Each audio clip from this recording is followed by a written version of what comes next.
Hello friends, welcome to Adigam YouTube channel. आज के जो वीडियो है ये नंबर सिस्टम का 7th पार्ट है। इस वीडियो में हम even number, odd number, unit digit और उसकी साइक्लिसिटी के बारे में सीखेंगे। आपने इससे पहले अगर मेरा पुराना वीडियो जो नंबर सिस्टम पर है उसे नहीं देखा है तो पहले उसे देख लें, फिर इस वीडियो पर आएँ। तो सबसे पहले इवन नंबर।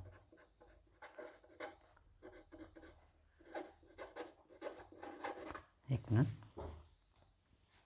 इवन नंबर सम संख्या।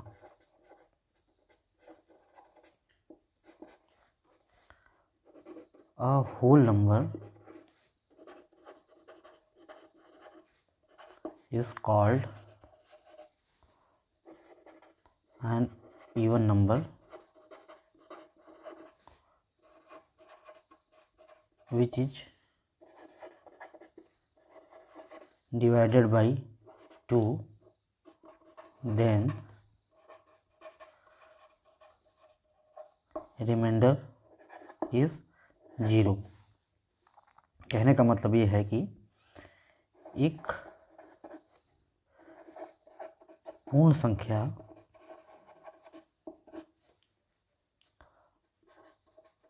सम संख्या कहलाती है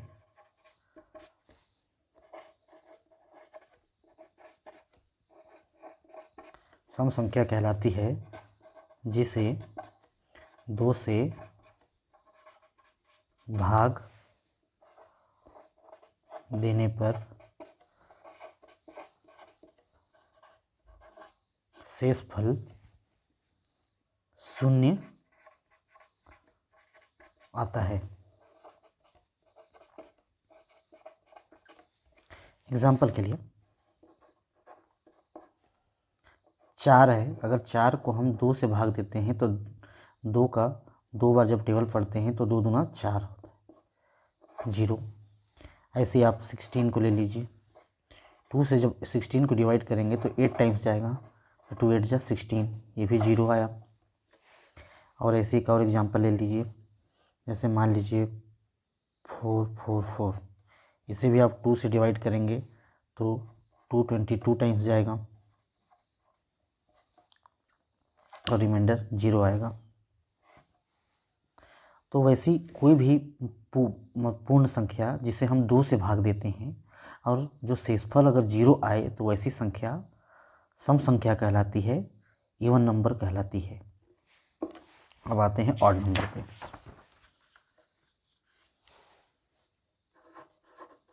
odd number,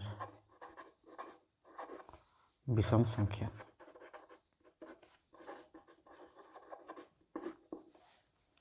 A whole number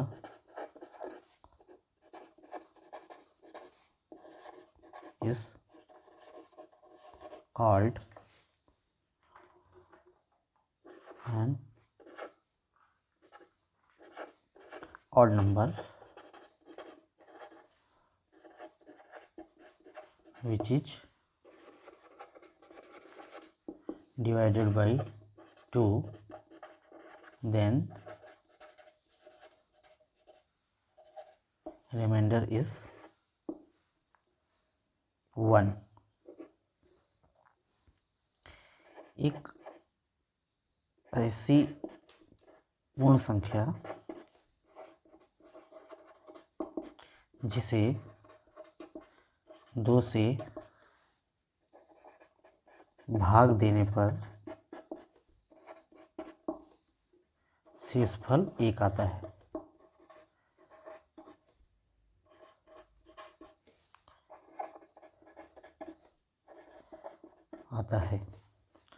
उसे विषम संख्या कहते हैं।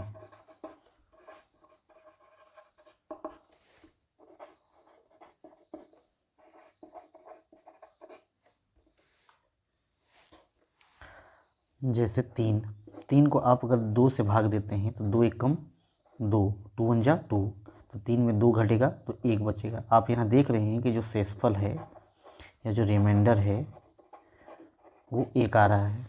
ऐसे ही आप ले लीजिए 7 को।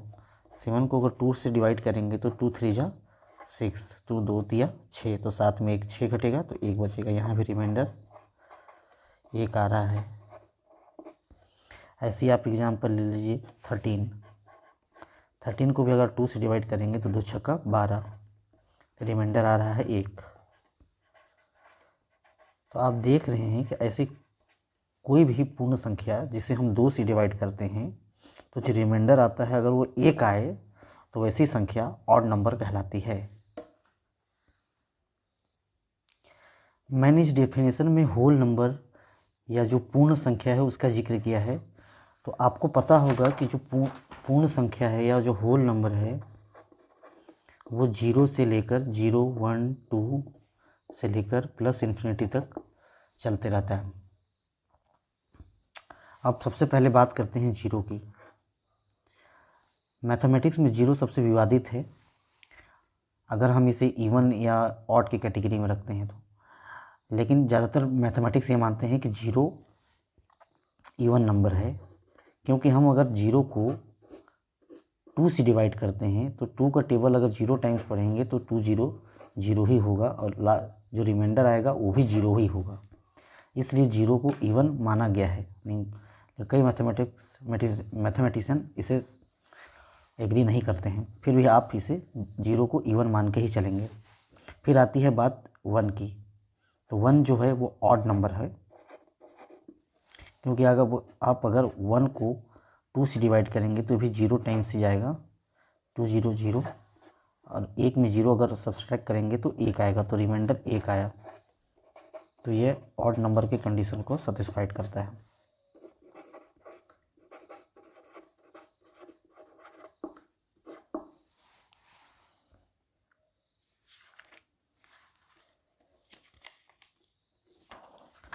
अब आते हैं हम कुछ सिंपल मल्टीप्लिकेशन के क्वेश्चन पर।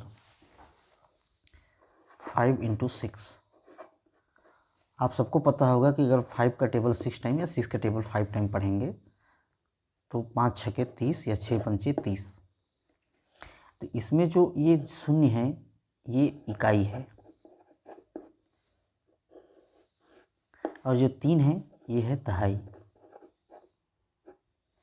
इकाई को यूनिट डिजिट बोलते हैं, इकाई का अंक जो होता है इसको यूनिट डिजिट, और दहाई को टेंस। अब एक 1 × 3 करते हैं। तो आपको पता है कि 1 3 जा 3 या 3 1 जा 3। इसमें केवल एक ही अंक है, तो यही इसका इकाई अंक है, आई मीन यूनिट डिजिट, इकाई अंक। एक और एग्जाम्पल लेते हैं, जैसे 6 × 8।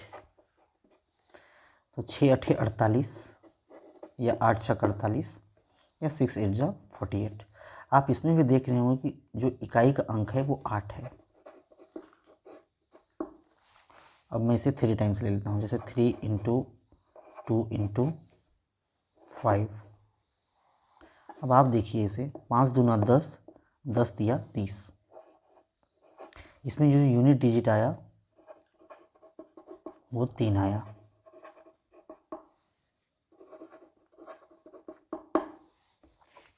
मैं आपको ये समझाने की कोशिश कर रहा हूँ कि जैसे एक और एग्जांपल लेके देखते हैं, जैसे 10 × 9 × 7। तो इसको अगर हम मल्टीप्लाई करेंगे तो 630 आएगा। यहाँ भी एक यूनिट डिजिट 0 है। मैं बार बार आपको मल्टीप्लिकेशन करके दिखा रहा हूँ, इससे मैं आपको यूनिट डिजिट के कॉन्सेप्ट को समझाना चाहता हूँ कि हमें अगर किसी भी नंबर का या किसी भी जो क्वेश्चन है या मल्टीप्लिकेशन के क्वेश्चन है या डिवीजन के क्वेश्चन हैं या सब्सट्रैक्शन के क्वेश्चन है या एडिशन के क्वेश्चन हैं, उसे हम बिना सॉल्व किए कैसे उसका यूनिट डिजिट फाइंड करेंगे। यूनिट डिजिट, इकाई का अंक, इकाई अंक।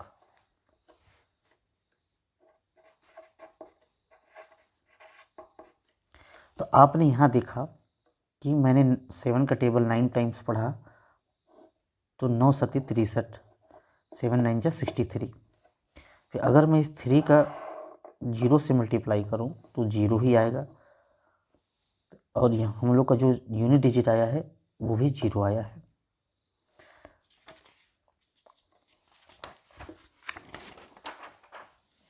एक और एग्जांपल लेते हैं।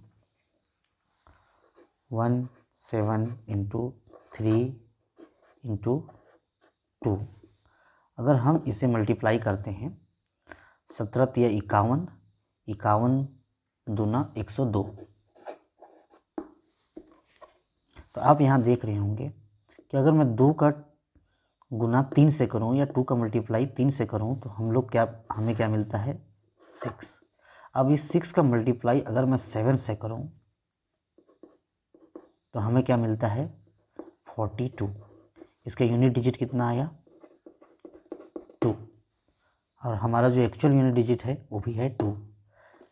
इसका मतलब ये है कि अगर हम किसी भी नंबर को, अगर वो मल्टीप्लिकेशन का क्वेश्चन है या एडिशन का क्वेश्चन है या सब्ट्रैक्शन का क्वेश्चन है, अगर हम उसके केवल यूनिट डिजिट को मल्टीप्लाई करें, केवल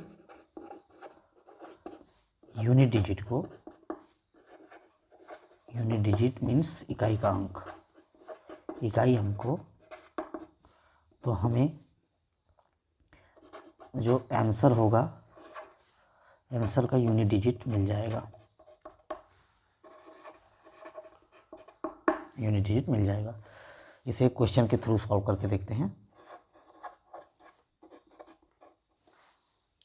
मान लीजिए आपके पास क्वेश्चन है 1728 इंटू 3951 इंटू 6234। अब आप देख रहे होंगे कि ये नंबर्स बहुत बड़े हैं। अगर हम इस सारे नंबरों का गुना करने लग जाएं तो बहुत वक्त लग जाएगा, और हमें इसका यूनिट डिजिट फाइंड करना है। तो इसके लिए आपको कुछ नहीं करना है। सबसे पहले आप लेफ़्ट साइड से चलिए या राइट साइड से, आपकी मर्जी है। मैं राइट साइड से चल रहा हूँ। इस 1 का गुना आप 4 से कीजिए। इस 1 का गुना पहले 4 से कीजिए, तो 4 एकम 4।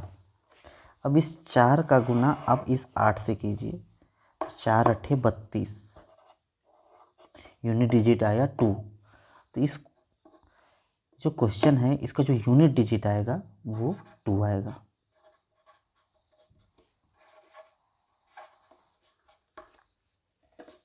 कुछ और एग्जांपल भी ले लेते हैं।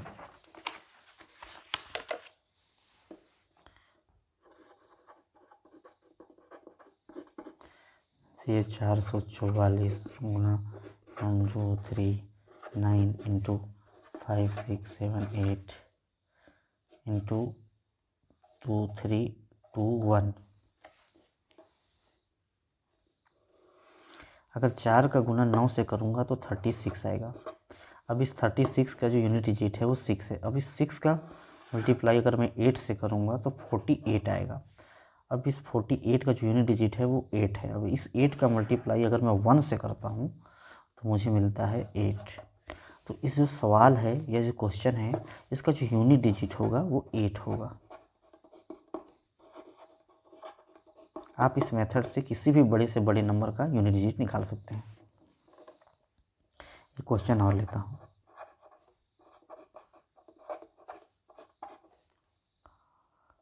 To 3 5 into 2 3 2 into 4 6 9। अब यहाँ पर हम डायरेक्टली करते हैं 5 दूना 10। अब इस 0 का मल्टीप्लाई 9 से, तो 0 into 9 equal to 9 unit digit. और एक एग्जांपल ले लेते हैं।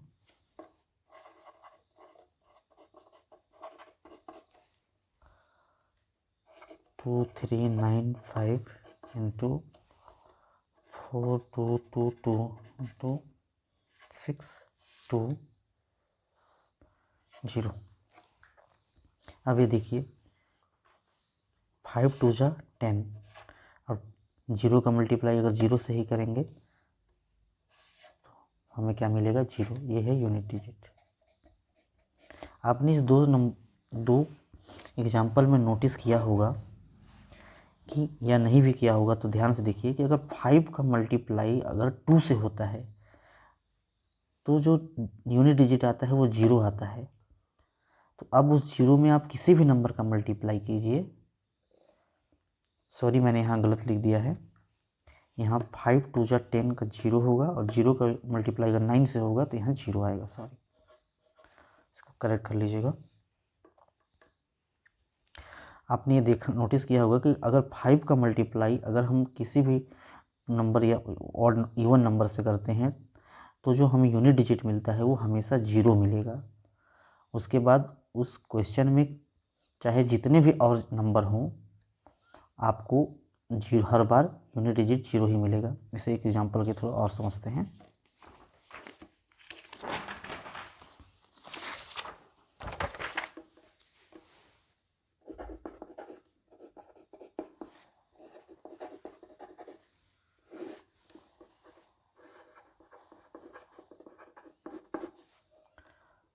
थ्री टू 5 इंटू 6 9 9 5 इंटू 2 3 4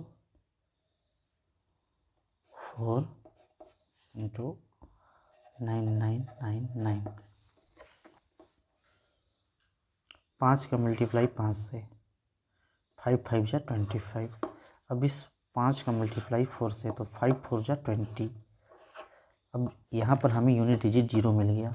अब हमें आगे सॉल्व करने की ज़रूरत ही नहीं है, लेकिन भी अगर आप करना चाहें तो देखिए 0 का मल्टीप्लाई अगर 9 से करेंगे आप, तो हमें जो यूनिट डिजिट मिलेगा वो 0 ही मिलेगा।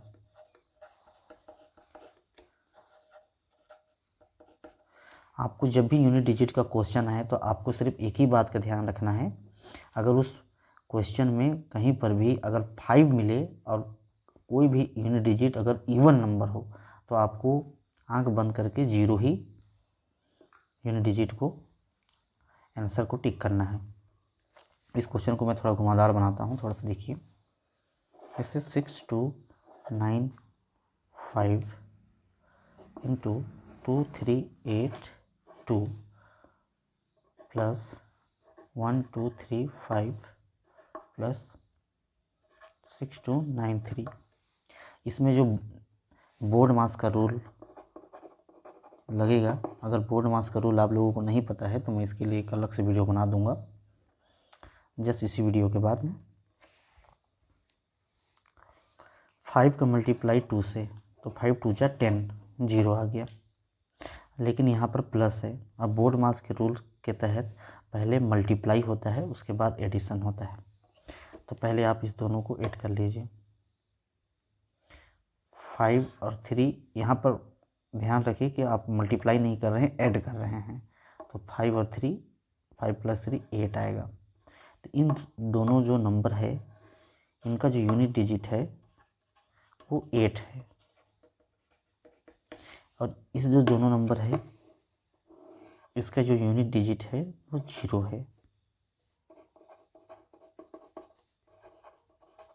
यूनिट डिजिट 0 है। अब 0 और 1 को आप 0 और 8 को आप ऐड करोगे तो आपको हमें 8 ही मिलेगा। तो इस जो क्वेश्चन है, पर्टिकुलर क्वेश्चन का यूनिट डिजिट है वो 8 होगा। इकाई अंक।